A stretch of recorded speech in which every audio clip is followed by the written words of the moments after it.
만약 한 연쇄 살인마가 수감 중에도 40명 이상을 더 죽였다면? 그런데 그가 죽인 사람들이 모두 흉악범이었다면? 오늘 우리가 다룰 이야기는 브라질의 전설적인 연쇄 살인범 페드로 로드리게스 필료입니다. 그는 71명 이상을 살해한 것으로 알려져 있지만 그의 피해자들은 일반인이 아니었습니다. 마약상, 강도, 강간범, 살인범. 그가 노린 것은 오직 범죄자들 뿐이었습니다. 그를 영웅이라 부르는 사람들도 있고 그저 또 다른 괴물이라 부르는 사람들도 있습니다. 과연 진실은 무엇일까요? 페드로 로드리게스 필료는 1954년 브라질의 가난한 농촌 지역에서 태어났습니다. 그의 인생은 태어나는 순간부터 폭력으로 얼룩져 있었습니다. 그가 태어나기 전 그의 아버지는 학교 경비원으로 일하던 중 사과 도둑을 잡기 위해 한 학생을 살해했습니다. 이 사건으로 아버지는 해고당했고 가족은 극심한 빈곤에 빠졌습니다. 어머니는 14명의 자녀를 키우며 생존을 위해 안간힘을 썼지만 남편의 폭력은 날로 심해졌습니다. 페드로가 임신 중이던 어머니는 남편에게 심하게 구타당했고 그 과정에서 페드로의 두개골이 손상되었습니다. 이 머리 부상은 그의 뇌에 영구적인 손상을 남겼고 많은 전문가들은 이것이 그의 폭력적인 성향의 원인 중 하나라고 분석합니다. 페드로가 14세였을 때 그의 인생을 완전히 바꾼 사건이 일어났습니다. 학교에서 돌아온 페드로는 아버지가 어머니를 다시 구타하는 모습을 목격했습니다. 하지만 이번엔 달랐습니다. 아버지는 어머니의 머리를 마체텍인 칼로 내리치려 하고 있었습니다. 그 순간 페드로는 삼촌의 산탄총을 집어들었고 주저없이 아버지를 향해 방아쇠를 당겼습니다. 첫 번째 총알이 빗나가자 아버지는 페드로를 향해 달려왔습니다. 하지만 페드로는 침착하게 재장전하고 두 번째 총알로 아버지의 가슴을 관통시켰습니다. 하지만 이것은 시작에 불과했습니다. 아버지가 죽지 않았기 때문입니다. 놀랍게도 아버지는 중상을 입었지만 살아남았고 페드로는 집을 떠나 거리로 도망쳤습니다. 첫 번째 진짜 살인. 거리에서 생활하던 페드로는 작은 마을의 시장의 경비원으로 일하게 되었습니다. 그곳에서 그는 시장이 마을 학교 식량 자금을 횡령하고 있다는 사실을 알게 됩니다. 14세의 페드로는 이것이 용납할 수 없다고 판단했습니다. 가난한 아이들이 굶고 있는데 시장은 그들의 돈을 훔치고 있었던 것입니다. 어느 날 밤 페드로는 시장을 찾아가 총으로 쏴 죽였습니다.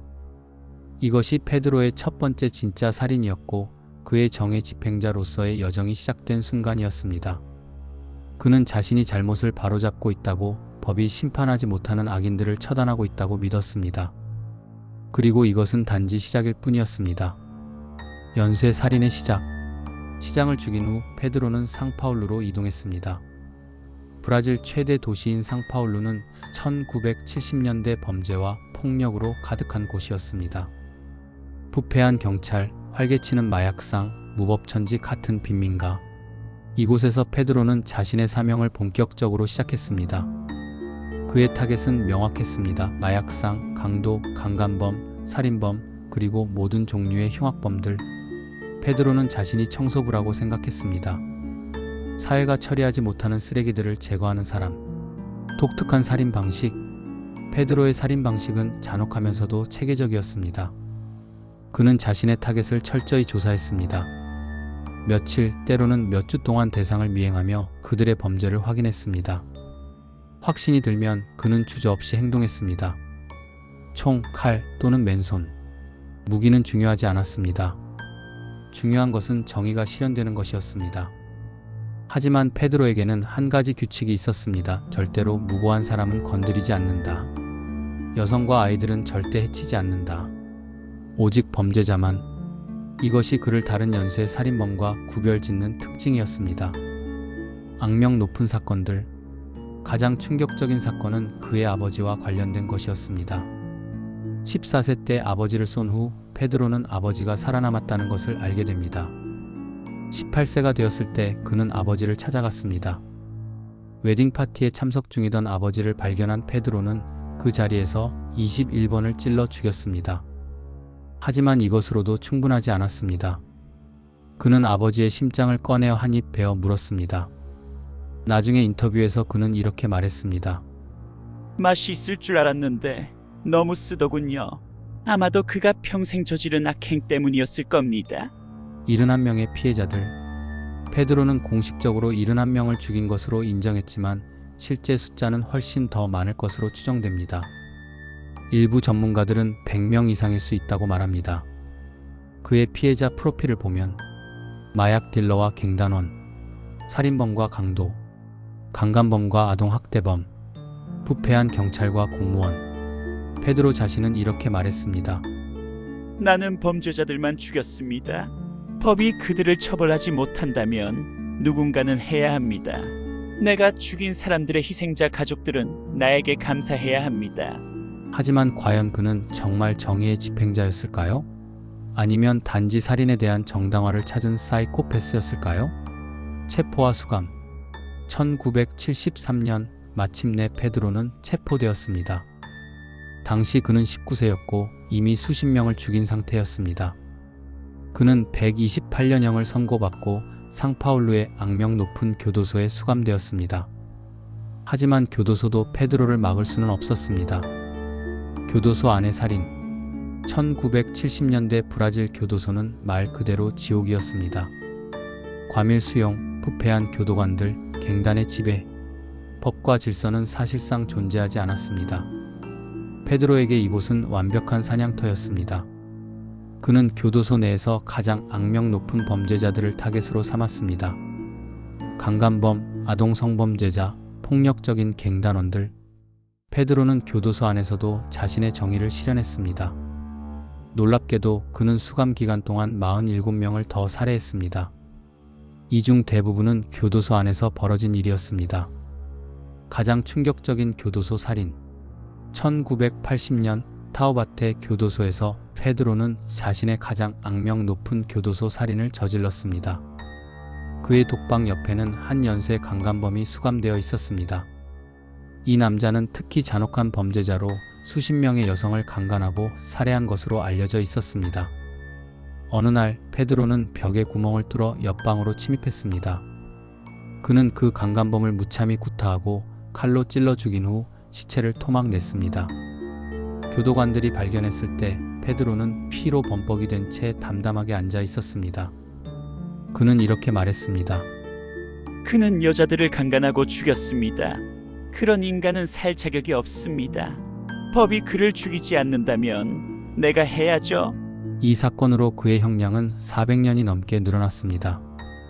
하지만 브라질 법에 따르면 실제 복역은 최대 30년을 넘을 수 없었습니다. 교도소 내 영향력. 흥미롭게도 페드로는 교도소 내에서 일종의 영웅 같은 존재가 되었습니다. 많은 재소자들이 그를 존경했고 일부는 그에게 보호를 요청하기도 했습니다. 특히 성범죄자가 아닌 일반 범죄자들은 페드로를 자신들의 보호자로 여겼습니다. 왜냐하면 페드로는 성범죄자들을 가장 증오했고 그들로부터 다른 재소자들을 보호했기 때문입니다. 교도관들조차 페드로를 두려워했습니다. 하지만 동시에 그들 중 일부는 페드로가 문제 있는 재소자들을 제거해준다는 사실에 암묵적으로 감사했습니다. 이것이 바로 페드로의 역설입니다. 그는 살인마였지만 동시에 일종의 정의의 수호자로 여겨졌습니다. 페드로 펠료에 대한 브라질 사회의 반응은 극명하게 갈렸습니다. 한쪽에서는 그를 영웅으로 보았습니다. 특히 범죄로 고통받는 빈민가 사람들은 페드로를 민중의 수호자라고 불렀습니다. 그들의 논리는 이랬습니다. 경찰은 우리를 지켜주지 않아요. 법원은 범죄자들을 풀어줍니다. 페드로는 적어도 진짜 악인들을 처단했어요. 그가 죽인 사람들은 모두 끔찍한 범죄자들이었습니다. 반대편에서는 그를 단순한 연쇄 살인마로 보았습니다. 법률 전문가들과 인권 단체들은 명확했습니다. 누구도 법 위에 있을 수 없습니다. 페드로가 아무리 악인들을 죽였다 해도 그는 살인마입니다. 그의 행동을 정당화하는 순간 우리는 법치를 포기하는 것입니다. 여러 심리학자들이 페드로를 분석했습니다. 그들의 결론은 복잡했습니다. 일부는 그를 전형적인 반사회적 인격장애자로 진단했습니다. 출생 전 뇌 손상, 폭력적인 가정 환경, 어린 시절의 트라우마. 이 모든 것이 그를 냉혹한 살인마로 만들었다는 것입니다. 하지만 다른 전문가들은 더 복잡한 그림을 그렸습니다. 페드로는 단순한 사이코패스와 달리 명확한 도덕적 코드를 가지고 있었습니다.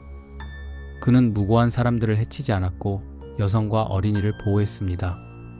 한 심리학자는 이렇게 말했습니다. 페드로는 완전히 공감 능력이 없는 것이 아니었습니다. 오히려 그는 과도한 정의감을 가지고 있었죠. 문제는 그가 그 정의를 실현하기 위해 폭력을 선택했다는 것입니다. 출소와 그 이후 2003년 34년의 수감 생활 끝에 페드로는 석방되었습니다. 공식 형량은 400년이 넘었지만 브라질 법은 최대 30년 복역만을 허용했습니다. 출소 후 페드로는 놀랍게도 유튜브 채널을 시작했습니다. 그는 자신의 삶에 대해 이야기하고 범죄에 대한 자신의 견해를 공유했습니다.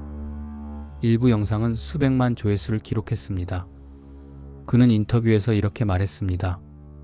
나는 내가 한 일을 후회하지 않습니다. 나는 세상을 더 나은 곳으로 만들기 위해 내가 할 수 있는 일을 했습니다. 다시 태어나도 똑같이 할 것입니다. 2023년 페드로 필료는 심장마비로 사망했습니다. 그의 나이 68세였습니다. 철학적 질문. 페드로 필료의 이야기는 우리에게 깊은 철학적 질문을 던집니다. 법이 정의를 실현하지 못할 때 개인이 정의를 집행할 권리가 있는가?